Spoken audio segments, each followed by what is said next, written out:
आपसे सवाल करें, उन्नाव में एक एमपी बीजेपी का था,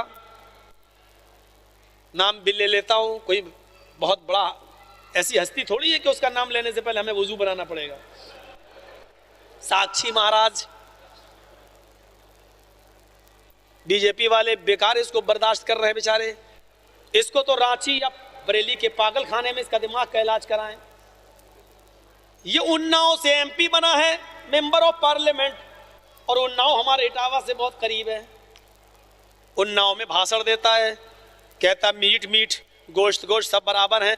अगर मुसलमान लोग बकरा खा लेते हैं, भैंस खा लेते हैं और गाय भी खाते हैं, उसने वहां उकसाना चाहा लोगों को, गाय भैंस बकरा खा लेते हैं तो गधा और कुत्ता क्यों नहीं खाते? मुसलमानों को चाहिए जब मीट मीट गोश्त गोश्त सब बराबर, तो गाय भैंस बकरा खाते हो तो कुत्ता और गधा भी खाना चाहिए। एक महीने के बाद मेरा प्रोग्राम हुआ, लोगों ने मुझे उसकी वो सुनाई, यूट्यूब पे पड़ी हुई तकरीर। मैंने कहा बेटा कोई बात नहीं, आज सूद समेत इसका कर्ज वापस कर दूंगा। मैंने मंत्रों के जरिए हिंदू भाइयों को मंत्र बताकर पूरी बात समझाई। फिर मैंने साक्षी जी का नाम लेकर कहा, साक्षी जी सवाल तो आपका बहुत अच्छा था, बहुत प्यारा था कि गोश्त गोश्त सब बराबर, मुसलमान भैंस बकरा गाय खा लेते हैं, गधा कुत्ता सुअर क्यों नहीं खाते? आपने सवाल तो अच्छा किया, मैं इस तरफ नहीं जाऊंगा कि राम ने खाया कि नहीं, सीता ने खाया या नहीं, देवी देवताओं ने खाया या नहीं, मैं उस तरफ नहीं जाना चाहता, वरना बहुत से मंत्र है मेरे पास। लेकिन आपको समझाने के लिए इतना क्या देता हूं कि पेशाब पेशाब सब बराबर।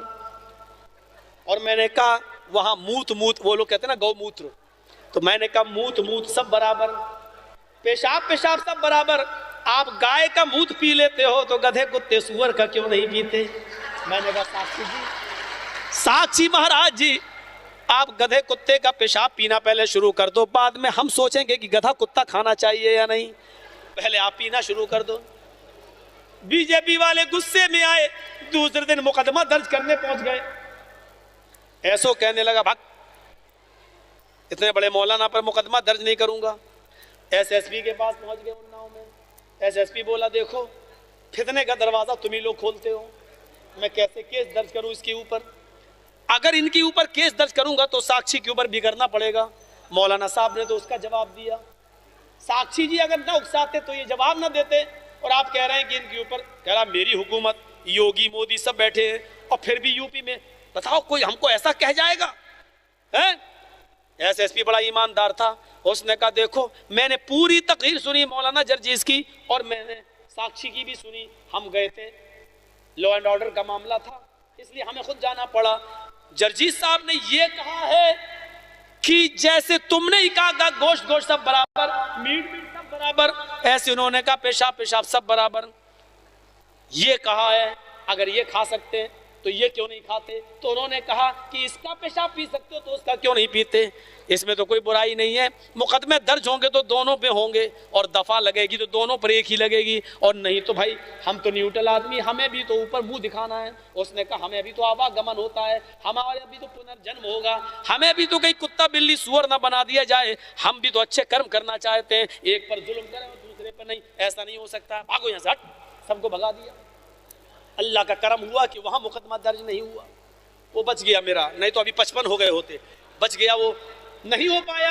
यही चीज तो मैं आपसे कहना चाहता हूं, आपकी किताब कह रही है वो सब कुछ खाएंगे लेकिन हर जानवर का गोश्त नहीं, वो वही जानवर खाएंगे जिस पर मंत्र पढ़ा जाएगा, बिस्मिल्लाह अल्लाहू अकबर पढ़ा जाएगा। लेकिन एक बात तो पॉइंट की मैं भी आपको बताऊंगा, और सारे हिंदू भाइयों से आप सवाल कर सकते हो कि हिंदू भाइयों ये बताओ, तुम्हारे यहाँ सारे जानवर हराम हैं, हमारे यहाँ जो जानवर हराम है उनका गोश्त भी हराम है, जो जानवर हराम है उनका दूध भी हराम है। हमारे यहाँ गधा हराम तो गधे का दूध भी हराम, हमारे यहाँ कुत्ता हराम तो कुत्ते का कुतिया का दूध भी हराम, हमारे यहाँ सुअर हराम तो सुअरी का दूध भी हराम। हमने कहा आपके यहाँ सारे जानवर हराम हैं, तो चंद जानवरों के दूध कैसे हलाल हो गए? और मुझे बताओ पंडित जी, मैंने कहा था, मैंने कहा मुझे बताओ पंडित जी, उन्हीं जानवरों का दूध तुम क्यों पीते हो जो जानवर का गोश्त हम खाते हैं? ये एक बहुत बड़े पॉइंट की बात है। मुसलमान गाय खाता है, अगरचे हिंदुस्तान में बैंड है, हमें भी कानून की इज्जत करनी चाहिए। हम भैंस खाते हैं तो उसका दूध भी पीते हैं। हमारे यहाँ अगर भेड़ बकरी हलाल है तो उसका दूध भी हलाल है। हमारे यहाँ गधा हराम है तो उसका दूध भी हराम। तो मुझे ये बताओ मेरे हिंदू भाइयों, तुम्हारे यहाँ तो सारे जानवर अगर हराम है तो सबका दूध भी हराम होना चाहिए। तुम भैंस का दूध क्यों पीते हो, गाय का क्यों पीते हो, बकरी का क्यों पीते हो? ये जानवर हम खाते हैं तो इसका दूध भी पीते हैं। तुम गधे का क्यों नहीं पीते? तुम सूअर का दूध क्यों नहीं पीते? तुम शेरनी का दूध क्यों नहीं पीते? कहीं तो कुछ दाल में काला है। शंकराचार्य जी बताएं ऐसा क्यों है, और शायद वो ये बताएं कि मौलाना जर्जी साहब ने इशारा सही करके हमारी गर्दन फंसा दी है। हकीकत ये है कि ये जानवर जो मुसलमान खाते हैं हमारे यहाँ